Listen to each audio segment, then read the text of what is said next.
Espace TV, les grandes gueules, le top des GG.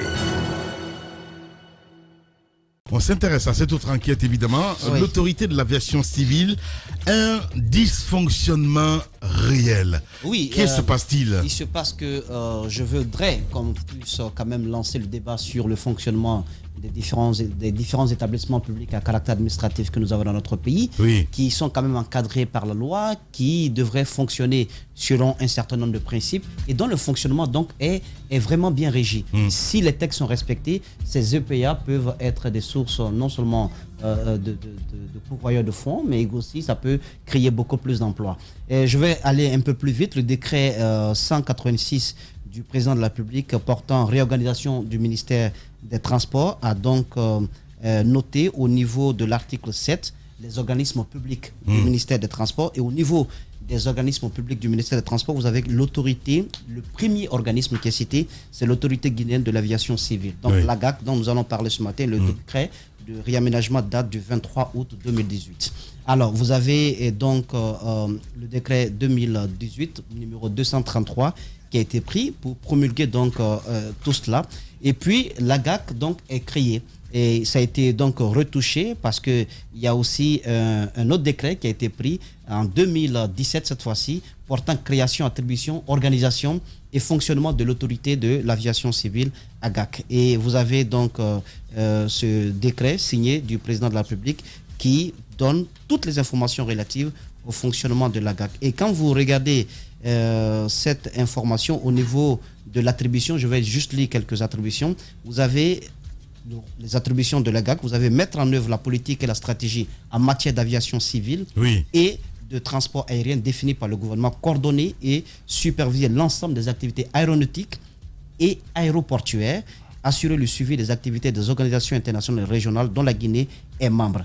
Et au niveau de l'organisation et le fonctionnement, chapitre 3 de ce décret, les organes de l'autorité guinéenne de l'aviation civile, vous avez le premier organe qui est cité, c'est le conseil d'administration. Le conseil d'administration, je vais vous dire pourquoi je cite donc le conseil d'administration comme premier organisme.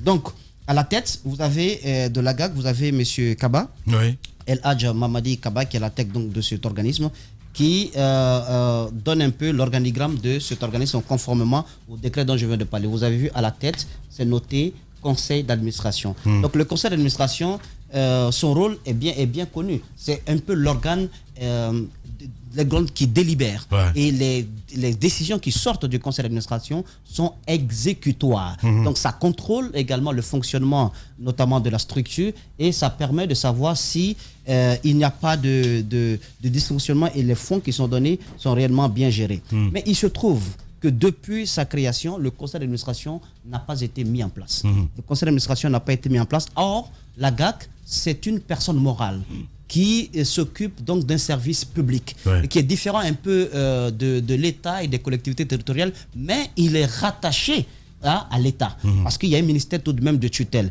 Et les fonds, l'autonomie financière fait que les fonds de l'AGAC peuvent être constitués des subventions que l'État lui accorde. Par exemple, au niveau de la dernière tranche en 2020, l'année dernière, la dernière tranche s'élevait à près de 700 millions de francs guinéens reçus par cette autorité de l'aviation civile. Mais vous avez aussi des prélèvements qui sont faits sur tous les billets d'avion.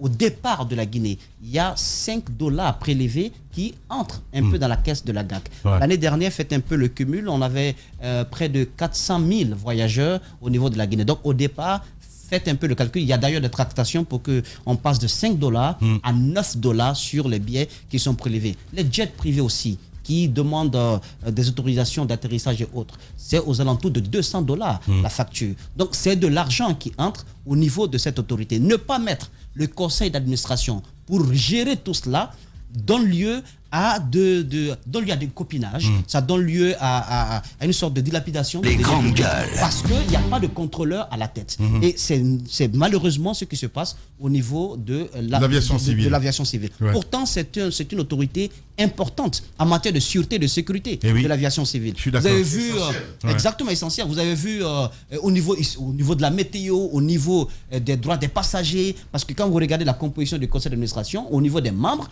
vous avez quand même des représentants représentants des usagers plutôt je veux zézaïr ce matin, des usagers des transports aériens. Donc c'est vraiment bien composé et ce conseil d'administration qui n'est pas mis en place donne lieu aujourd'hui à un fonctionnement assez terrible au niveau de la GAC. Je ne suis pas en train d'accuser quelqu'un, mais je dis, à cause de l'absence de ce conseil d'administration, vous avez des choses qui se passent qui ne sont pas du tout normales. Je vous cite juste quelques... Je ne vais pas donner le nom de ces personnes parce que j'estime que ce sont des victimes autant que nous autres, puisqu'il s'agit quand même d'un service public et les fonds qui entrent, ce sont des fonds qui appartiennent à tout le peuple de Guinée. Et quand vous regardez le traitement salarial, en dehors de tout contrôle, puisqu'il n'y a pas d'organe de contrôle, vous avez par exemple des cadres, je ne vais pas citer leur nom, je vais donner juste un numéro, mais ces cadres vont se reconnaître.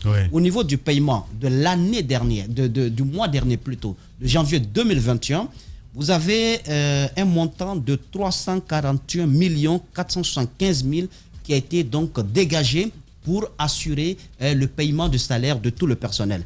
Au niveau des comptes à la BCG, à Ecobank, à la Société Générale, à la Banque Maroco-Guinéenne, à la Robank First Bank, également à Vista Bank et BCG. Vous avez donc ce montant qui a été fait. Alors, quand vous lisez l'intitulé sur la note de service pour le déblocage de cet argent, il est noté, le directeur dit, en attendant la mise en place effective du conseil d'administration de la GAC. Ça veut dire qu'on sait très bien que cet organe peut quand même jouer un rôle sérieux dans le suivi et le traitement de tout cela. Donc il dit en attendant, il cite le décret et il met en place les primes et les salaires que tout le monde doit recevoir. Mais sauf que ces salaires n'obéissent à aucune logique. Je donne juste un exemple. Vous avez des cadres qui sont au même poste, qui font le même travail. Ils sont payés à des salaires, ils reçoivent des salaires qui sont différents. C'est-à-dire que c'est comme si c'était fixé à la tête du client. Et ce n'est pas normal. Et ça, c'est le problème le plus petit. Mais quand vous avez des gens qui ne sont pas là, qui sont à l'étranger, qui sont payés plus que ceux qui viennent travailler, là, ça devient grave. Là, ça devient grave. Vous avez le numéro 114, je ne dirais pas son nom, mais il n'est pas là. Il est du côté des États-Unis. Il perçoit son salaire, et mieux que ceux qui viennent travailler. Vous avez le numéro 125, il se reconnaîtra. Il n'est pas là, il est retraité, mais il perçoit toujours son salaire. Parce qu'il y a quand même non, je ne donne pas pour l'instant, parce que j'estime, je vais être un peu en adéquation avec... l'avis de mon mentor en journaliste d'investigation, même si on a quelques désaccords, je ne donnerai pas le nom sur ce point-là. Vous avez le numéro 122, qui reçoit son salaire, mais qui ne vient pas travailler. Donc, vous avez autant de cas comme ça, avec des gens qui se trouvent du côté de la France, qui se trouvent du côté des États-Unis, qui ne sont pas là et qui sont mieux payés que ceux qui viennent travailler. Je trouve qu'il y a un réel problème. À ce jour, c'est-à-dire au moment où nous tenons cette émission, je sais que ça bouillonne de ce côté. C'est pourquoi je n'ai pas voulu, me rendre là-bas pour ne pas créer autre chose. Je sais que ça bouillonne de ce côté-ci, mais c'est pour le bien de cette autorité très importante pour la sûreté et la sécurité de l'aviation civile. Il faudrait que ce conseil d'administration soit mis en place et qu'on arrête ce copinage-là. Tous ceux qui ne viennent pas, j'ai la liste ici, si dans les jours à venir, rien n'est fait et qu'ils continuent de percevoir leur salaire, alors qu'ils sont à la retraite, alors qu'ils sont couchés du côté des États-Unis de la France, je vais donner les noms et je vais donner les différents montants qu'ils perçoivent. Il faut que ça cesse et ce n'est que partie remise parce qu'il faudrait qu'on s'intéresse à tous ces établissements publics à caractère administratif qui n'ont pas de conseil d'administration. Parce que c'est vraiment, je vous dis, la mine. Même Philan Traoré qui a décidé de se suicider pour Alpha Condé, il a la tête d'un conseil d'administration. Il est au niveau de la Naïm. Il faut mettre en place ces conseils d'administration. Sinon, ça devient une sorte de foutoir où le directeur général peut tout décider, comme c'est le cas aujourd'hui là. Donc c'est pour le bien du service, mettez de l'ordre, respectez les textes. Bien. Voilà. Espace TV, les grandes gueules, le top des GG. On parle de cette organisation, les conditions de recrutement d'une structure organisatrice. On parle de Miss Guinée ce matin, encore une fois, qui refait surface. Sankofi qui est avec nous dans ce studio. C'est notre invité ce matin avec nous. Sankofi, bonjour. Et bonjour. Bienvenue dans les grandes gueules. Merci à vous. J'espère que tu es très sain ce matin. Je me permets de te tutoyer, puisque nous parlons, tu n'es pas très sain ce matin. Nous parlons d'un monde qui semble être pourri. On a besoin de votre sainteté pour nettoyer un tout petit peu ça, épurer un peu ce domaine. Justement. Que se passe-t-il avec ce concours national de beauté Miss Guinée? Vous avez suivi, Johanna Barry. Vous avez suivi également un peu l'argument du ministère de la Culture et du Patrimoine historique. C'est quoi votre part de vérité? Comme vous me posez la question de savoir que se passe-t-il dans cette histoire de Miss Guinée, la question a deux sens pour moi. Je ne voudrais parler que de l'appel à candidature. Voilà, peut-être il y a ce que Johanna a eu, il y a l'intervention de Johanna, j'ai un peu suivi, donc je pense qu'elle me concerne peu. Son intervention me concerne peu, l'intervention qui me concerne, qui m'intéresse. L'appel à candidature pour remplacer le comité dirigé par Johanna. Bon, l'appel à candidature a lancé un appel à candidature. Donc j'ai une structure. Candidaté? Bien sûr, voilà. Donc j'ai entendu un appel à candidature lancé par le ministère de la Culture dans le passé, c'est-à-dire le ministère d'État des Sports, de la Culture et du Patrimoine historique, avant la séparation des deux départements. Voilà. Donc quand j'ai appris, je suis allé acheter le cahier des charges. Il fallait payer 1 million non remboursable, sans connaître le contenu du cahier des charges. Si ça t'arrange, tant mieux. Si ça t'arrange pas, tu es perdant. Donc je suis allé, j'ai acheté le cahier des charges, parce que je me suis dit que ça concerne les élections de Miss ou des événements culturels d'envergure nationale. Donc je peux postuler, je n'ai pas peur. Donc je suis allé, j'ai acheté le cahier des charges au nom de ma structure, la SAISCOM. Voilà. Après j'ai ouvert le cahier des charges, j'ai vu que vraiment les conditions, aucune ne pouvait me bloquer, quoi. Et, Dieu merci, je vais essayer de montrer que donner le meilleur de moi-même dans l'élaboration, dans la réponse aux questions posées, des conditions posées, montrer que même si certains dans la tête se disent que non, la SAISCOM peut remporter ça même sans discussion, mais il faut que je prouve par A plus B que je suis le roi dans ce domaine. Voilà, j'ai postulé, j'ai respecté le délai demandé, c'est-à-dire qu'il fallait déposer la date limite du retrait d'abord des dossiers de, comment on appelle ça là, du cahier de charge. C'était prévu le 18 septembre, comment on appelle ça, le 18 janvier. Et le dernier délai, la date limite du dépôt des dossiers de candidature, le 28, c'est-à-dire 10 jours après. Voilà, j'ai respecté tous ces délais. Maintenant, j'attendais l'invitation pour l'ouverture des plis. Donc, on a été invité à l'ouverture des plis sur 8 structures qui ont acheté le cahier des charges. Il n'y a que 4 qui ont déposé les dossiers. Et les 4, c'était la CPP de Ibrahim C, Maraka Event, Kappa et la SAISCOM. Voilà, et c'était ma première fois quand même, en toute honnêteté, d'entendre parler de 2 structures, c'est-à-dire Maraka Event et Kappa. Kappa, c'était ma première fois, parce que j'ai ma licence date de 2002. Depuis 2002, donc ça fait près de 19 ans, je suis sur le terrain. Tu n'as jamais entendu parler de ces 2 structures? Non, je n'ai jamais entendu parler de peut-être Kappa, voilà. Peut-être je peux connaître certains de leurs événements culturels, mais le nom de la structure, c'était ma première fois. Maraka et, comment on appelle, Kapaf. Voilà. Mais ensuite, ils ont procédé à l'ouverture des prix. Ibrahim C a exigé, sollicité qu'on ouvre les prix devant nous et que chaque structure connaisse le contenu du dossier de son concurrent. Pour que demain, parce qu'après, à huis clos, ils vont se retrouver pour lire le contenu. Maintenant, ça, c'est autre chose. C'est-à-dire pour être convaincu que c'est telle structure qui mérite. On a trouvé ça normal. Donc, heureusement, même pour nous, que cette ouverture a été faite devant nous, des plis. Donc ils ont commencé par Maraka Event, son emblème était en haut, ils ont ouvert, ils ont regardé, donc les dossiers demandés, voici les conditions, ça je vais mettre ça devant vous, les conditions d'organisation, une lettre d'intention, la licence d'entrepreneur de spectacle, avoir une expérience avérée de 10 ans au moins dans l'organisation d'événements culturels d'envergure nationale. Voilà. 10 ans au moins. 10 ans au moins. Bien. Mais dans l'organisation d'événements culturels d'envergure nationale. Oui. Alors, voilà, ils n'ont pas d'élection de Miss, ils n'ont pas dit concert. Voilà. Après, parce qu'on est pris par l'autorité. Après l'ouverture des prix, j'ai constaté beaucoup de choses qui n'étaient pas du tout normales de la part des membres du jury. D'abord, quand ils ont fini avec la dame, comment on appelle la première structure, Maraka Event, le second dossier, c'était Ibrahim C. On commençait à faire passer les dossiers demandés. Ils ne cherchaient pas à savoir le contenu d'abord. Est-ce que les dossiers sont complets? Ils ont fait passer. Après, ils ont dit, il y a un des membres du jury qui a dit, je ne vois pas de casier judiciaire. Ibrahim C, mais casier judiciaire, je ne savais pas que c'était obligatoire. Mais que c'est un dossier minime. Je vais aller chercher ça tout à l'heure.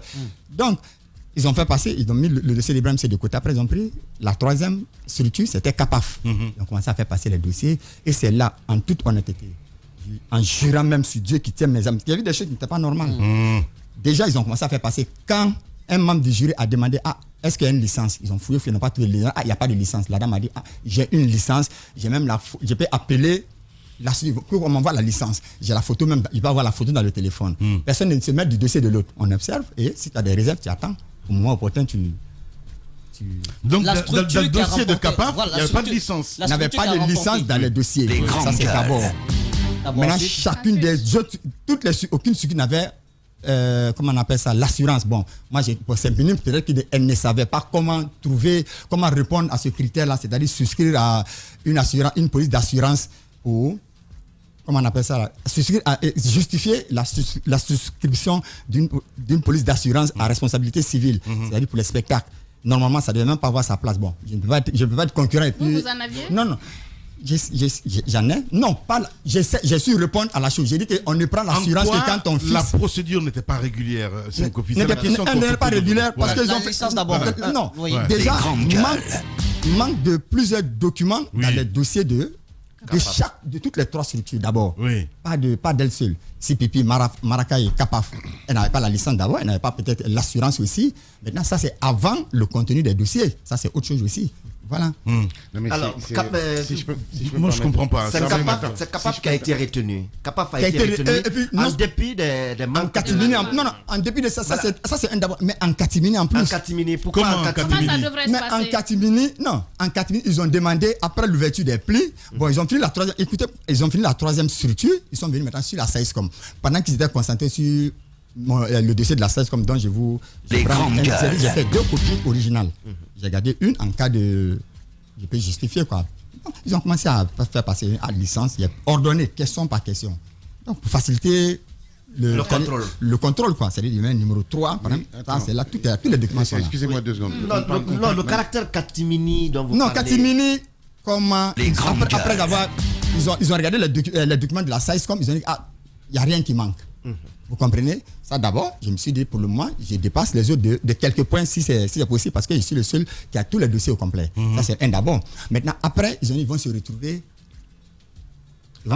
à huis clos. Mais avant le huis clos, pendant qu'ils étaient sur mon dossier, depuis que ça a été annoncé que la dame n'avait pas de licence dans ses dossiers, donc il y a des appels, il y a des interventions extérieures qui ne cessaient de tomber. Vous comprenez? Des monsieur? interventions extérieures. Extérieur qui ne cessait de tomber. Monsieur Diallo s'est levé, qui était le président du jury. Il s'est levé, il sortait, il rentrait. Même moi, je suis assis. Et c'est un organisateur Il allait de compétition. il allait recevoir Il y ses a des ordres. comportements qui ne rassurent pas. Qui ne rassurent pas. Qui appelait M. Diallo? Point d'interrogation. Il n'y a pas de point d'interrogation. Attendez. Non. Vous Mais il y a des interventions Ne nous extérieures. prenez pas C'est normal pour qu'un des jury se juges. lève. Mais est-ce que vous avez douté d'une personnalité qui Voilà, aurait mais appelé beaucoup, quand même mais bien sûr, Monsieur m'attendez Diallo, déjà, beaucoup mais- notamment. Non. Mais écoutez Quand vous d'abord. dites beaucoup notamment, qui par exemple? Non, mais écoutez d'abord la suite. Oui. Les antennes sorties. Maintenant, quand il est venu s'asseoir, il y a un monsieur qui est rentré dans la salle qui n'avait rien à voir avec Jury. le jury. Il avait sifflé quelque chose dans les oreilles du conseiller juridique, M. Makanera. Maintenant, comme quoi attirer son attention que son téléphone sonne depuis, elle ne prend pas. Nous, on entendait un téléphone vibrer, on ne sait pas ça venait parce qu'il y a des dossiers qui masquaient son téléphone. Après, il a pris, il a regardé, il a rappelé le numéro. Juste quelques minutes, ça s'est coupé. Et M. Diallo a demandé tu parles avec qui? Il dit Dakar qui m'a appelé. Vous comprenez? Vous voulez parler de Djibril Kake? Non, pas Gibril, Dakar. Dakar, Gibril, ok. Il dit Dakar. c'est Dakar m'a appelé. Oui. Non, il y a un Les grandes Non, moi je doute déjà C'est le frère jumeau, alors. Non, Ok. je doute déjà jumeau de de qui? cette intervention de Dakar, Oui. parce que moi je sais que, en toute honnêteté, je sais que la chef de cabinet se trouve à Dakar. Elle a parlé pour un congé de maternité. Ouais. Ça, et ça, elle a eu à dire des choses à certains cadres du département me concernant. Ok. Pour cette affaire d'élection, mais je ne tenais pas compte parce que moi j'ai confiance en mon dossier. Bon, écoutez, Voilà, c'est moi tout. je ne vous connais pas. Donc, là, non, on continue. Non, mais on va s'en. Mais c'est la grande gueule. Je suis en train de m'endormir là. Non. Allez-y, non. Moi je suis pourquoi? désolé, Lamine, je suis en train de Non, m'endormir. ça c'est d'abord. Non, excuse-moi. On va aller pour la délibération en Attends, 4 minutes. attends, Allez, attends, attends. attends. Ahmed, s'il te plaît, attends. Attends, ne coupe pas le truc. Après, vous avez tout le temps de poser la question. Allez-y, Je fais rapidement. Allez-y, Sankofi. Après, ils ont dit, ok, on a vu le contenu de tous les dossiers. Oui. Maintenant, on va vous laisser rentrer. Nous allons nous entretenir. On va vous appeler après pour une interview. Il y a la dame de Marca Event qui a dit que nous ne sommes pas nombreux, que 4 personnes. Faites l'interview maintenant. Là, comme ça, vous n'aurez plus besoin de nous. Vous allez nous appeler seulement pour les résultats. Elle a dit, nous, on a trouvé ça intéressant. mieux ne pas nous déplacer à chaque fois. Donc, mais ils n'ont pas fait cela. Mais ils préparaient déjà quelque chose. Mais je les attendais au tournant. Oui. Comment des organisateurs de spectacles comme vous, qui investissez votre argent privé dans des événements, pouvez ne serait-ce qu'accepter qu'un ministère de la Culture fasse un appel d'offres sur Miss Guinée? Déjà, je me pose cette question. Le ministère de la Culture, et ça c'est partout dans le monde, n'a pas à s'immiscer dans ces histoires. Non, attends. Non, mais je te le dis. Miss, écoute-moi. Partout dans le monde, les concours de Miss sont à caractère privé faits par les télévisions, etc. Ils disent ce qui est normal. Je comprends très bien. Mais alors, sur ce cas-là, sur ce dossier-là, non, mais c'est ce que je dis. Sur ce cas-là, vous soupçonnez que le ministère a pesé dans la balance pour attribuer beaucoup même. Qui au ministère? Qui au ministère? Je doute de deux personnes. Oui. Le ministre et la chef de cabinet. Moi, personnellement. Le ministre et la chef de cabinet. Je veux juste faire remarquer à quelque chose. Vous savez très bien que Joanna Barry tenait ce comité depuis des années. Elle a fait déjà beaucoup d'organisations. Vous savez qu'elle a eu des difficultés avec le premier responsable du département.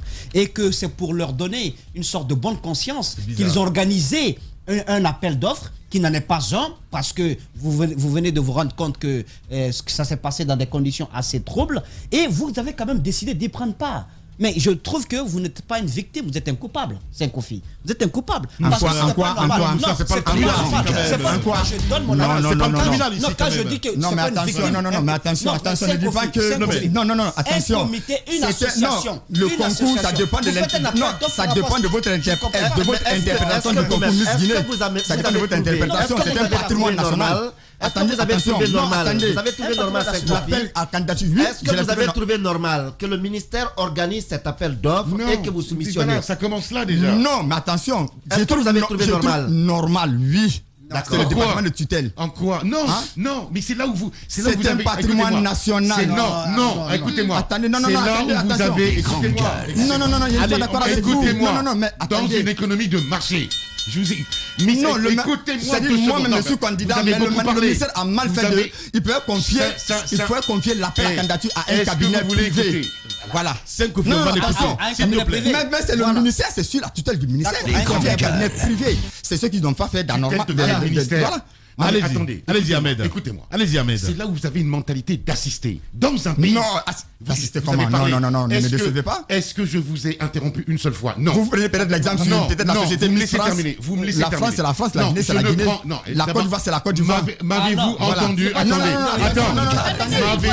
Mais ça, c'est votre défense naturelle. M'avez-vous entendu prononcer la France ici ou la Côte d'Ivoire? Mec, vous prenez les exemples. Est-ce que vous m'avez entendu prononcer? Vous prenez les exemples ailleurs. Non, mais je suis très énervé. On est en Guinée.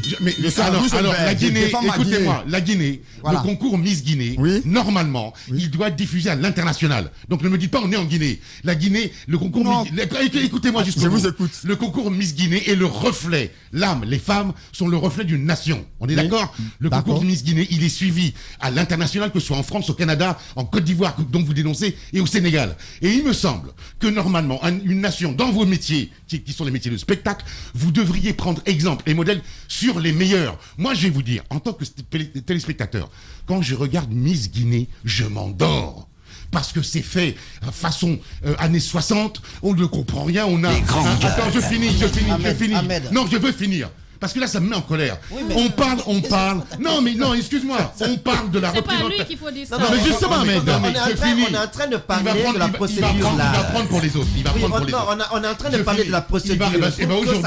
Aujourd'hui, il va prendre pour les autres. Voilà. Si vous voulez que ça change, écoutez ce que Non, mais Ahmed, si vous voulez que ça change. Non, laissez-le parler. Moi, je l'écoute. Je ne fais que l'écouter. Moi, je suis ailleurs, mais je vous écoute quand même. C'est dommage que tu sois ailleurs. C'est vraiment dommage, frère. Parce que je suis en train de te dire que normalement, vous devriez prendre le pouvoir d'organiser un concours digne de ce nom, nous, Guinéens. Écoute-moi, vous les organisateurs de spectacles, mais on est exactement dans le même cursus. Vous les organisateurs de spectacles, vous qui mettez votre argent, le ministère, normalement, dans un état normal, n'a pas à s'immiscer, il a à réguler, point final. Donc je ne comprends pas déjà que vous ayez accepté d'assister à cet appel d'offres, parce que c'est du bidon ça pour moi, c'est une manière de vous garder sous leur coupe, et c'est insupportable.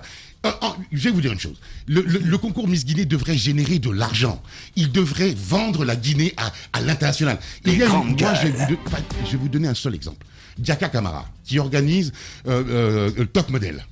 Mais j'étais top 10 ou je sais pas quoi. Ouais, top 10. Voilà, top 10. J'ai été fier de voir les photos qu'elle a diffusées de la Guinée avec des femmes magnifiquement belles, photos prises de manière professionnelle. Quand je regarde Miss Guinée, je m'emmerde. Voilà, j'ai envie de dormir. Et c'est dommage. Bien. Allez, la prolongation forcément. Espace TV, les grandes gueules. Le top des GG. Sankofi, on se calme. Voilà. On se calme. Après le déluge dans laissez madame aussi poser. Non, mais c'est une affaire, c'est de Miss. Je ne comprends pas. C'est pas possible. Sankofi, on se calme. Qu'est-ce qui se passe? Si madame n'a pas de questions. C'est vous qui j'ai des questions. Non, partout vous voyez beauté quoi. Partout vous voyez beauté. On parle de Miss. Il y a une dame. Ne vous fiez pas à son visage. Il fait le concours de beauté masculine, le master. Bien. Allez-y Moussa. Allez-y madame plutôt. Allez-y madame. Non mais moi j'aimerais bien vous poser la question de savoir comment réagissez-vous à la façon dont les choses sont en train de se passer entre le ministère et Johanna Barry en ce moment. Parce que vous avez vu, Johanna Barry, elle n'est pas du tout contente. Elle suppose que c'est parce que certaines choses ne tournent pas rond entre elle et le ministre que cette situation est aujourd'hui. Comment réagissez-vous à cela? Honnêtement, je ne sais pas ce qui se passe entre les deux à huis clos. Sincèrement, moi-même, j'ai appartenu à ce comité Miss Guinée. Je fais partie des membres fondateurs. Donc, je fais partie des membres fondateurs. Vous comprenez? Mais je ne veux pas trop m'appesantir sur les rapports. Johanna. Non, c'est mon rapport de Johanna ou ce que ça dit, ce que Johanna réclame au ministère. C'est son bébé. Ça, c'est entre elle et le ministère. Moi, j'ai soumissionné à un appel à candidature. Voilà. Le nom appartient à qui? Le domaine réservé, il appartient à qui? Réservé? Oui. Le Comigi. Non, mais attention, je vais pas rentrer l'histoire un peu longue. Mais le Comigi, je suis Comigi, j'ai un RCCM. Je suis le premier à avoir l'RCCM. Attendez, je suis le premier à avoir l'RCCM Comigi. Johanna A. Comigi ONG. Donc vous êtes propriétaire du nom? Premier. Moi, en tant qu'entreprise, ça m'appartient. Voilà. Mais en tant que ONG, je vais créer Comigi ONG. L'ONG, on s'en fout. Non. Entreprise, maintenant, le reste, bon, on a fait fusion les deux comités, Miss Guinée, c'est-à-dire Comigi 1 et Comigi 2. C'est une petite longue histoire, je ne vais pas rentrer dans les détails. Et voilà. Est-ce que vous vous rendez compte de l'argent que vous perdez? Ma question. Est-ce que vous vous rendez compte de l'argent que vous perdez? Non, bon, moi, propriétaire du nom? Mais c'est les autorités qui ont tout. Il faut les dégager, les autorités. Mais comment je vais les dégager? C'est pas moi qui les ai mis là. La première question, Sankofi, est-ce que vous affirmez, vous soutenez un peu les propos de Johanna quand elle dit que la structure qui a remporté cet appel d'offres-là appartient donc à une femme qui serait de la même famille que le ministre Bantamasso? C'est la première question. La deuxième. Non, je vais répondre à la première. Voilà, cette première question, honnêtement parlant, si c'est vrai, ça ne me surprendra pas. Et je suis prêt à 80% d'affirmer. Il y a un lien, soit c'est le copinage, ou bien il y a le lien de parenté entre les deux structures. Non, mais la dame, elle est intervenue quand même. Je veux dire, non, je dis ce qui s'est passé. Laisse-moi placer ça, mon cher ami. La dame, elle est intervenue sur Espace TV dans le journal de 22h où on a entendu dire qu'il n'y avait aucun lien avec le ministre. Non, j'ai dit ça ne me surprendrait pas. J'ai dit ça ne me surprendrait pas. Vous n'avez pas de licence. Parce que vous n'avez pas de licence. Ça c'est un. Deuxièmement, des coups de fil en plein. Ça n'a commencé que quand on a dit qu'il n'y a pas de licence dans les dossiers. Et bien en catimini, ce qui est plus grave. Moi, je n'ai su qu'il y a eu la délibération que lors de passation de témoins du ministre sortant et de la ministre entrante. Parce que je suis allé au musée national le mardi, alors que le lundi, ils ont délibéré, il paraît. J'ai entendu dans le discours du ministre. Moi, ce qui me fâche ce matin, c'est que vous... Parce que je n'ai rien de mal contre la dame, honnêtement parlant. Est-ce que vous n'avez pas... Est-ce que vous, des anciens, par exemple, vous n'avez pas abandonné Johanna en pleine mer? Non, bon, il y a des... C'est un peu ça la deuxième question, Sankofi. Johanna et vous, vous avez un pied du côté de la Côte d'Ivoire. Pourquoi vous n'êtes pas associés pour créer un grand comité pour la valorisation de la beauté guinéenne? Honnêtement parlant, le comité était déjà grand. Les premières éditions de Miss Guinée, il y avait peu de critiques. Il y aura toujours des critiques. Non. Maintenant, il y a eu des mésententes, ça n'allait pas. Le ministère même est responsable de tout ça. Le ministère, il rend toujours le ministère responsable. Parce que c'est eux qui ont occasionné tout. Donc moi, j'ai vu que chaque année, c'est des disputes, chaque année, ça ne va pas. J'ai préféré Alors, vous comprenez l'attitude du ministère, parce que c'est un milieu sale quand même, il faut le rappeler. Non, madame, si vraiment elle est mal encadrée, hein, si elle doit travailler avec certaines, il y a des têtes là-bas, elle doit changer. Honnêtement parlant, sinon vraiment. Où ça? Au ministère de la Culture. Mais bien sûr, non, je parle parce qu'on parle de proxénétisme, entre autres. Non, ça c'est pas le ministère. Bon, je parle pas du ministère, je parle de Comédie, entre autres. Mais il y a des ministres qui ont témoigné. Des ministres qui ont témoigné. Qui ont démenti. Qui ont démenti. Non, on est parti vers des ministres qui ont complètement démenti cette information selon laquelle il y aurait une sorte de proxénétisme dans l'organisation. Johanna n'est pas responsable d'un Soukadadi qui approche une Miss et qui de façon responsable, qui de façon indépendante dit oui. Est-ce qu'elle est responsable de ça? Non. Elle n'est pas responsable. Moi, je souhaite qu'on éclaircisse cet appel à candidature. Non, mais je veux bien, mais vous n'allez pas donner la directive quand même dans cette émission. Vous assumez. Oui, c'est ce que je dis. Vous assumez ce que vous dites ou bien vous passez à côté de la plaque. C'est aussi simple que ça. Parce que quand vous dites que cette dame qui a eu finalement l'appel d'offres, je veux dire, qui a eu finalement, l'organisation de concours, que cette dame a des acquaintances avec le ministre Bantama.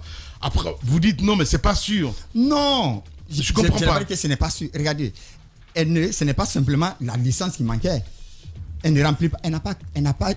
Ils n'ont pas sorti de preuves qu'elle a des événements culturels d'envergure nationale de 10 ans d'espérance au moins. Ça fait pas des critères. C'est comme ça. Voilà. Donc, qu'est-ce qui a apaisé à la fin du compte? Non, mais c'est les relations. C'est les relations. C'est les relations, honnêtement parlant. J'ai confiance à mon dossier. Wallahi, c'est les relations. Les relations ont fait passer. Les relations ont fait non, je n'ai rien contre elle. Elle est passer la vérité, quoi. Non, ils peuvent ramener les dossiers. On peut ramener les dossiers. Chacun connaît la composition des dossiers. On doit mettre un comité neutre. Est-ce qu'on peut, Lamine, je peux poser une seule question. Vas-y. Est-ce qu'on peut conclure par un fait? Vous êtes quand même les tenants de la beauté guinéenne, les représentants de notre pays. On est d'accord? Bon, moi je vous dis une chose. Comme Lamine dit, il y a quelque chose de sale ou de pourri au royaume de Miss Guinée, d'accord? Partout dans le monde, cette organisation génère de l'argent, c'est hyper bien organisé. En fait, quand je dis pourri, parce que souvent, évidemment, parce qu'on a vu quand même, je ne sais pas en quelle année, où le président a épousé une Miss. Oui, mais ça c'est partout dans le monde. Même toi demain, c'est pas interdit. Non mais même toi demain, mais ça commence bien. Non mais même, pas à moi, s'il te plaît. Vous ne laissez pas aller jusqu'au bout. Vous ne laissez pas aller jusqu'au bout. Lamine Guérassi. Vous ne laissez pas aller jusqu'au bout. Est-ce que Bantama a fait des avances à Johanna Barry? Non, comment moi je peux savoir ça? Comment ça tu peux savoir? Lamine, si on te prend, il ne va jamais assumer. Assume, c'est aussi simple que ça. Mais ça se trame. Lamine. Comment moi je peux savoir ça? Je ne dois pas Johanna. Lamine, si on te propose une Miss Guinée en 5e noce, tu vas dire oui, tu vas courir même. Alors arrête. Je veux juste citer que Kempes a porté plainte contre Marouane Dinirai et je trouve que c'est pas normal. Monsieur le ministre, retirez cette plainte, ça vous fait pas du tout honneur. Il faut quand même parler de ce que Johanna a pu faire. Je n'ai pas dit qu'elle est 100% parfaite. Dans toutes les organisations, vous le savez, Saint-Kofi, puisque vous êtes dans le milieu depuis des années, il peut y avoir des problèmes, il peut y avoir des ratés, mais il appartient quand même au ministère de tutelle de donner des directives et de réguler. Alors, elle a quand même remporté quelques trophées. On détruit plus de 10 ans. Miss Fespam, elle a honoré la Guinée là-bas. Miss Naïd, je cite, c'est important. Miss Grand Soumo International, Miss Sedao, Miss Africa Continentale. Première édition de Miss Sedao. Vous savez tout ça, après vous partez candidater contre elle. Non, quand même. Elle a fait non, j'ai candidaté contre les autres candidats. Pas contre elle. Non. Je n'ai pas candidaté contre elle. Elle n'était pas candidate. Elle peut faire les efforts de cette dame. Si, par exemple, vous avez dit que c'est au niveau du ministère que ces bisbilles ont commencé, il y a eu des oppositions et tout. Quels que soient les efforts de la dame, si par exemple, en partant chercher des sponsors, parce qu'elle a dit quelque chose ici la dernière fois, elle s'est battue, elle a vendu une de ses parcelles, c'est pas normal. Normalement, elle devait aller vers des gens, mais si en allant vers ces gens, on lui met des bâtons dans les roues, par exemple, venant du département, parce que oui, on n'aime pas sa tête, ou bien parce qu'on a fait des propositions indécentes qu'elle n'a pas acceptées, ça ne pourra jamais marcher. Ça ne pourra jamais marcher. Écoutez, quels que soient les efforts, que vous fournissez, c'est comme si vous cherchez une... Mais elle l'a dit ici, on a parlé avec elle, il y a des choses qui se passent. Vous savez, c'est très difficile pour les femmes de se hisser au sommet. Pourquoi? Parce qu'il y a des gens qui pensent que arriver au sommet, il faut faire certaines choses que vous ne voulez pas faire. Et moi, si c'est en pareille circonstance, franchement, je félicite Joanna. Elle peut se battre de la meilleure des manières en partant vers des sponsors. Quand ça n'a pas marché ici quelquefois, c'est parce qu'elle n'a pas été soutenue. Une seule personne ne peut pas faire le monde. Il faudrait qu'elle ait des sponsors, que des gens soutiennent. Mais si de l'autre côté, on pense que oui, pour que vous puissiez arriver à vos fins, il faut passer j'ai même pas envie de le dire. Franchement, c'est pas la plus belle des manières. Cette dame, quoi qu'on dise, pendant toutes ces années, on l'a vue à l'œuvre. Et nous, pour creuser en profondeur la mine, on est parti vers des Miss. On leur a tendu le micro, on leur a demandé. On accuse Joanna de faire une sorte de proxénétisme. Il y a certaines qui ne la voyaient pas. Elle organise la chose, elle met des gens qui encadrent les filles. Quelquefois, elle ne voit même pas ses filles. Mais imaginez, après une élection Miss, il y a beaucoup de personnalités qui viennent, qui font des propositions à certaines jeunes filles. Si certaines n'arrivent pas à résister, si certaines ont plus de 18 ans et qu'elles décident de sortir avec un monsieur, ça c'est de la faute de Joanna? Non, je ne voudrais pas qu'on l'accuse parce que quelqu'un a décidé de sortir, comme on le dit, avec des sugar daddies. Ce n'est vraiment pas normal. Accompagnons les gens, n'enterrons pas les gens qui ont de l'expérience. Elle a de l'expérience, quoi qu'on dise.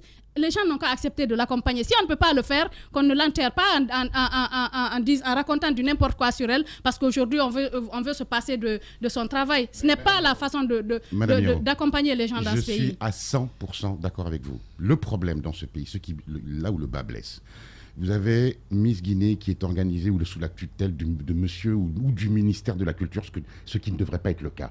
Deuxièmement, il faut professionnaliser. C'est-à-dire que dans je finis juste, Lamine, s'il te plaît. Dans tous les pays du monde, ce sont les chaînes privées qui organisent les concours. Ça veut dire que vous perdez ou générez de l'argent en fonction de la qualité de votre prestation et du produit que vous proposez aux téléspectateurs. Parce que ça veut dire que vous avez des recettes publicitaires ou pas. Tant que le ministère, façon années 70 communiste, régira ce genre d'événements, on va assister à ce genre de catastrophe. Et vous avez raison, je finis là-dessus. La promotion canapé dans ce pays, c'est inacceptable. Cette dame, elle a fait son boulot. Il faut arrêter de les détruire. Il faut plutôt les aider à bonifier et à magnifier ce qu'elles ont commencé. Allez, voilà. Sankofi, pour clore, qu'est-ce que tu as à dire, évidemment? Non, ce que j'ai à dire, c'est demander à Madame la ministre, la ministre entrante, vraiment de revoir ce dossier. Moi, je trouve aussi simple 4 structures qui ont postulé et chacune des structures sait la composition du dossier de candidature de son concurrent. Donc, elle appelle, elle confie à une structure privée, c'est-à-dire on revoit les dossiers qui manquaient dans chaque truc, on enlève, on retire, on remet un cabinet indépendant pour essayer de tirer maintenant pour voir quelle est la meilleure structure selon leur cahier de charges, leur propre cahier de charges élaboré. Voilà, soit ça, ou bien bon, qu'on retourne à l'autre parce qu'il n'a pas de... Il ne faut pas préparer un terrain voulant se venger de quelqu'un pour prendre les autres pour des cobayes. Vous avez vu ça? Bien. Voilà. Non, il faut se dire la vérité. Non, je trouve que ça nous a trouvé en marche. On l'amène rapidement. Madic Sans Frontières donc, a été condamné à 5 ans de prison ferme et une amende de 100 millions de francs guinéens. C'est juste, je trouve que les aveux, le mea culpa de ce jeune aurait pu quand même agir sur le cœur du juge. Mais il n'en est absolument rien, c'est dommage. Il faudrait quand même qu'on puisse penser à certaines choses. Et la fois dernière, quand il a fait ce mea culpa, on en a parlé dans cette émission. Bien. Je trouve que ça aurait pu compter. Et je plains comme le sort maintenant les autres, de Ousmane Gawal, de Chérif et tous ces Etienne Soropogui, tous ceux qui sont détenus là-bas. Et voilà, Fonike Menge. Merci beaucoup. Allez, une petite pensée pour Chérif Aïdara, qui va être enterré cet après-midi. Que son âme repose en paix et il nous manque terriblement. Merci à vous tous à l'international. Grand merci à Amadou Sow qui a réalisé cette émission à la radio. On se quitte avec quelques messages évidemment que vous avez bien voulu laisser. La Tidjane Guinée, laissez-moi vous dire que mon pays va mal. Sinon, comment se fait-il qu'un recrutement au service public peut être réservé à une catégorie de personnes? Ils posent la question, on n'a pas de réponse nous. Les autres Guinéens n'ont-ils droit au travail? Tout Guinéen a droit de servir évidemment en Guinée. Diallo Malik aussi qui nous écrit il n'y a aucun domaine dans ce pays où il y a de graves combines. Les résultats des conservateurs de la nature attendent. Voilà, je pense qu'on a lu ce message. Sinon, un autre, Sayon Sissé qui nous écrit: dites aux responsables de la défense de la sécurité de revoir leur manière de recruter. Voilà, c'est Sissé Sayon qui nous envoie ce message. Un dernier, c'est ça, Yolifa Yumbuno qui nous écrit: le sport est à l'image de nos sociétés où les plus forts écrasent les plus faibles. Il n'y a pas d'homme providentiel. Le pouvoir rend fou. Et folle la femme d'une folle intériorisité. Qu'est-ce qui veut dire? Socialement acceptable et valorisante. Avoir raison, raison. Merci. Merci à vous tous, mesdames et messieurs. Dans un instant, sur Espace TV, vous avez rendez-vous évidemment avec le Club de l'actu pour votre plaisir. Je vais vous retrouver juste après. Et puis, sur la radio, c'est la playlist que vous allez avoir, évidemment. Qu'est-ce qui se passe? Je dis c'était le seul numéro que vous avez présenté. Oui, et ça va être le dernier. Oui, c'est vrai. Il est terrible. Ouais. C'est un dictateur.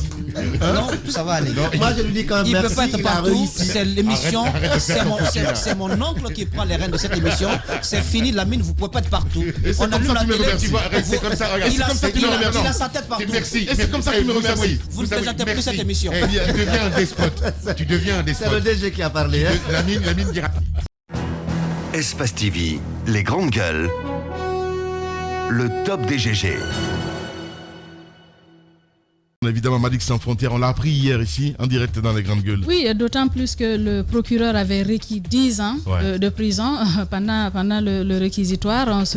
On n'est pas étonné de ce verdict qui vient de tomber. 5 ans d'emprisonnement ferme assorti de 100 millions de francs guinéens. De sursis, c'est une lourde peine. On a écouté les différents avocats parce que c'est un pool d'avocats qui est là pour défendre ces activistes politiques, et il y en a qui relèvent de la société civile qui sont en prison. On les a écoutés, ils disaient ne pas être d'accord, qu'ils vont relever appel. Donc il faut s'attendre à ce que le débat se transporte du côté de la cour d'appel. Donc à partir du moment où ils vont relever appel, donc ce verdict reste suspendu jusqu'à ce que la cour d'appel se prononce.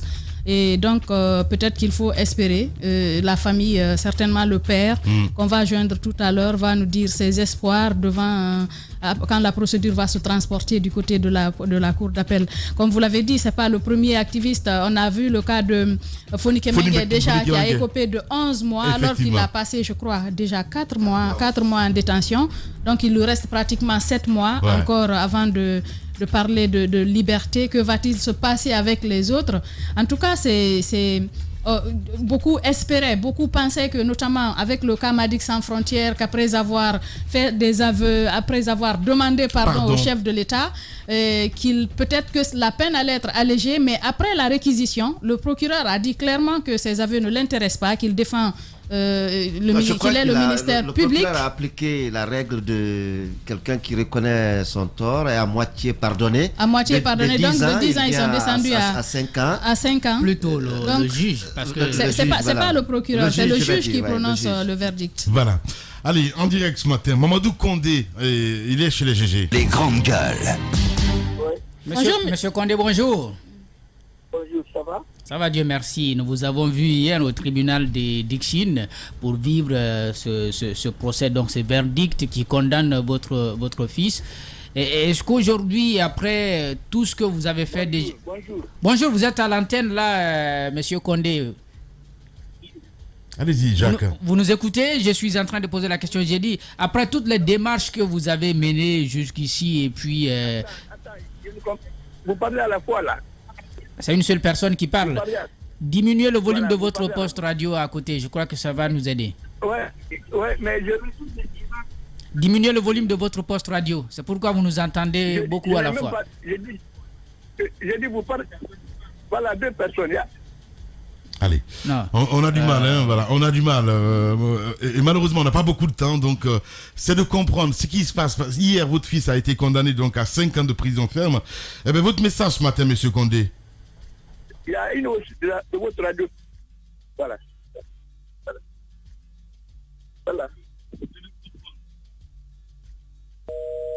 Allez, il s'écoute en même temps. Je pense que... Non, et c'est qu'il dit qu'il entend autre voix. Je crois que c'est toujours l'interférence de l'autre fréquence qui vient encore, hein, parfois, et il faut le dire. Ouais. Parce qu'il faut qu'on martèle là-dessus. Voilà. Parce qu'il dit qu'il entend autre langue. Oui. On va essayer de le rappeler, ouais. Au bénéfice du s'il peut éteindre la radio, je crois que ça va l'aider. Voilà, c'est ça le problème. Voilà, je pense que Amadou va lui dire de... Donc, c'est Lamine, comme on l'a dit, hein, l'espoir d'un père, on l'a reçu ici à l'antenne, mais il y avait également sa femme, ils ont relaté cette histoire, leur histoire avec le RPG. Ils disent avoir perdu même une fille pendant l'une des manifestations. Donc, aujourd'hui, c'est pour cela que le monsieur est venu demander pardon. Moi, c'est vrai que c'est bien de connaître l'histoire de cette famille, mais ça allait être un peu contradictoire que le monsieur soit dans un dossier et qu'on puisse le tirer du lot pour dire que oui, parce que le père a demandé pardon. Je pense qu'il est revenu. On va essayer de lui poser quelques questions. Voilà. Allez-y. Monsieur Condé, rebonjour. Bonjour. Voilà, bienvenue sur Radio Espace et chez les Grandes Gueules. Je disais tantôt, votre fils a été condamné hier donc à 5 ans de prison ferme. Votre réaction ce matin, monsieur Condé? Non. Bonjour.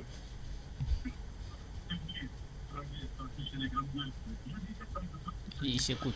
La radio. Il faut couper la radio, s'il vous plaît. Ou la télé, ou la télé, voilà. Si c'est la télé, vous regardez, ça serait intéressant de couper tout et puis comme ça, vous nous écoutez à travers le téléphone. Voilà. Allez-y.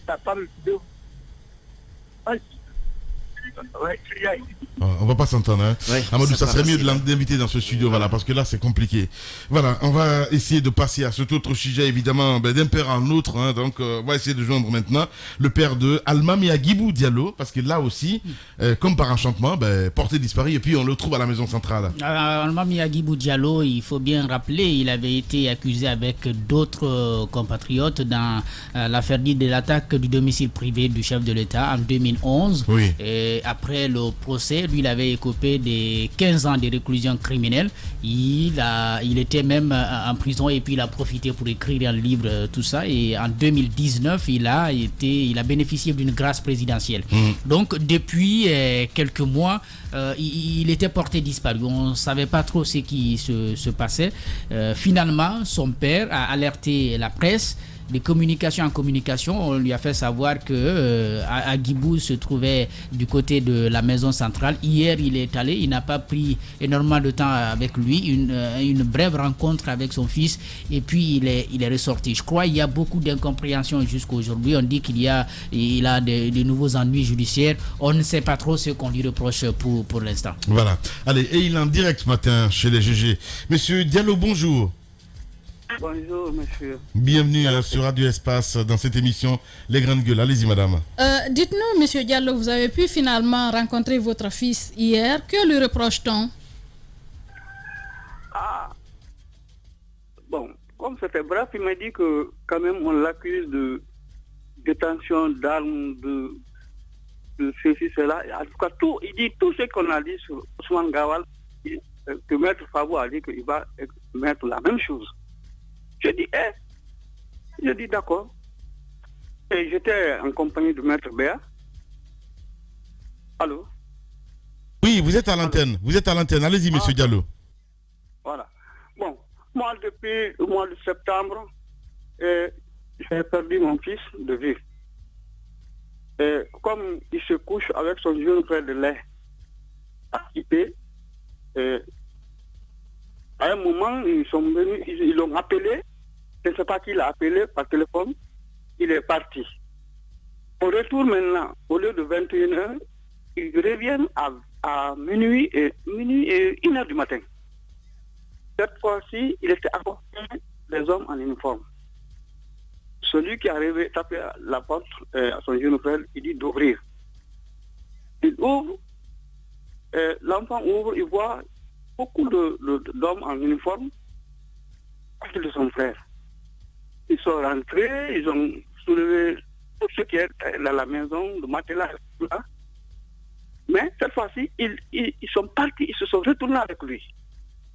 Alors là, son jeune frère, comme c'est un enfant, à 4 heures du matin, il a pris moto-taxi, il est venu me rejoindre à Samatra, ici, puis c'est là où je loge. Arrivé, quand il sortait de la mosquée, arrivé, il tombe en syncope ici. Je le réveille avec les voisins. Je dis, qu'est-ce qu'il y a? Il dit, il a vu beaucoup de militaires avec son frère, on l'a envoyé. Je dis, qu'est-ce qu'il a fait? Je ne connais pas. Bon, donc, mon rôle maintenant, c'était d'aller demander vice-versa dans le commissariat et autres là. Mais il y a quelqu'un qui me dit, mais comme on ramasse beaucoup de gens, on envoie à la GPJ, il faut aller voir là-bas aussi. Bon, à 2 jours maintenant, là-bas, je demande à celui qui, le chef qui s'occupe des prisonniers là, à la rentrée là-bas, le chef de poste. Celui-là me dit, c'est quel nom? Il sort son registre, il voit, je dis, c'est Allemand Nangibou. Il dit, ah, lui n'a pas de visite. Je dis, pardon, je suis son. Il dit, non, tu ne comprends pas ce que je te dis. Donc, j'ai rebroussé chemin. Il me s'est adressé à son avocat, Maître Béa. Il a fait 2 à 3 jours de marche, mais il ne l'a jamais vu. Depuis ce jour, je n'ai pas entendu, je n'ai pas vu les traces de Allemand Nangibou. J'étais inquiet depuis le mois de septembre. Ce n'est que dans la presse, maintenant j'étais obligé de m'adresser à la presse. Et ceux-ci ont passé sur les différentes radios. Le lendemain seulement, on m'informe qu'il est arrivé à la maison centrale. Ça, c'était, je crois, vendredi maintenant. Donc, je ne pouvais pas aller là-bas vendredi, samedi et dimanche ici. Je ne connais pas d'abord les choses. Le lundi maintenant, matin, je vais à la maison centrale avec Maître Béa maintenant que je rejoins là-bas. Alors, on le fait sortir, je le vois. Il me dit, papa, vraiment, il ne sait pas ce qu'il a fait. Et d'abord, quand on m'a pris, on m'a envoyé à Soronkoli, à Kankan. J'ai dit,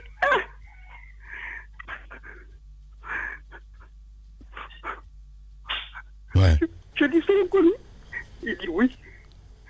Je dis, mais quel est le crime? Moi, je connais Kankan, c'est ma capitale régionale. Moi, je suis de Dinguiraye. Il m'a dit encore, après à peine quelques jours, on l'a ramené à Conakry ici. Je crois qu'il l'a envoyé à la maison, au camp Samori. Bon, le camp Samori, on l'a envoyé dans une des bâtiments de choses, comment on appelle ça, la cité onusienne, à la présence là-bas, dans une des villas, voilà les villas. Je passe villa numéro 21, quelque chose comme ça. Comme c'était rapide hier, je ne pouvais pas avoir tout ça à l'idée nette. Et puis de là-bas encore, on l'a envoyé à Sabori. Comme il était malade, on l'a envoyé à Ignace Dine, sous perfusion. Mais comme l'enfant, il y en a qui l'ont remarqué, le bruit a commencé à sortir. Il était sous perfusion, on l'enlève, il n'a même pas, on le débranche. On le ramène au camp Samouiba, ou bien à la maison maintenant, à la présidence là-bas. Le village là, c'est de là-bas maintenant qu'on le dépose à la maison centrale. Alors, c'est grâce à Maître Béa que j'ai pu voir mon fils sans un franc. Maître Béa est obligé de me donner mon transport aller-retour de justice. 100 000 francs hier, il m'a remis pour que je puisse faire un transport personnel. Alors, c'est ce qui s'est passé. Voilà. Un père meurtri ce matin, évidemment, chez les GG. Madani Diallo, père donc de Almami Agibou Diallo, en direct. Allez-y, Antoine. Par rapport aux raisons pour lesquelles Agibou est arrêté, est-ce que vous avez une idée? On parle de détention illégale d'armes. On sait qu'Agibou a déjà fait la prison lors de l'attaque dite du domicile d'Alpha Condé. Et on sait qu'il faisait partie des services secrets. Est-ce que vous pensez que ces soucis judiciaires sont liés à ses activités passées? Pour moi, c'est sûr. Parce que Et le fait que j'ai compris, ce sont les hommes encore, l'autre là, le commandant là-bas, comme c'est Fabou. Parce qu'avant ça, il est venu me dire ici, puisqu'il fait les sous-traitances, les petits campagnes, ainsi de suite. Quand le patron décroche un marché, il a des enfants comme ça, après, les petits travaux là, on paye un peu. Ou bien il va au ministère des Mines, pour quand les gens passent sur le chantier, il se débrouille. Bon, à quelques jours, il vient me dire, papa, maître Fabou m'a appelé 4 fois. J'ai dit, maître Fabou, commissaire Fabou, il dit oui. J'ai dit, là, j'étais sur... Non, je ne savais pas. Il dit, mais si je ne vais pas, j'ai peur. Il devait... J'ai dit, bon, écoute, j'ai consulté les amis, il me dit, va te présenter, pour savoir qu'est-ce qui se passe. Il va, il se rend compte. Maître Fabou dit que tu es un jeune très débrouillé et très intelligent. Et il veut toujours tes petits tes conseils ou bien ton expérience. Il dit, mais moi je n'ai jamais travaillé, je n'ai même pas le boulot, je n'ai rien. Il dit non. Il dit, moi je suis dans le petit privé, je ne me débrouille pas. Il dit non, ça ne te dérangera pas. Ah, quand il est revenu, il m'a dit ça. Mais on préparait son mariage et vraiment, j'ai envie de dire, il faut fuir. Parce que tu n'es pas chef, tu n'es pas militaire, tu n'es rien. Un petit enfant comme ça, là, on va avoir d'autres couleurs encore. Hein? Il dit, ah, d'accord, prenons Dieu.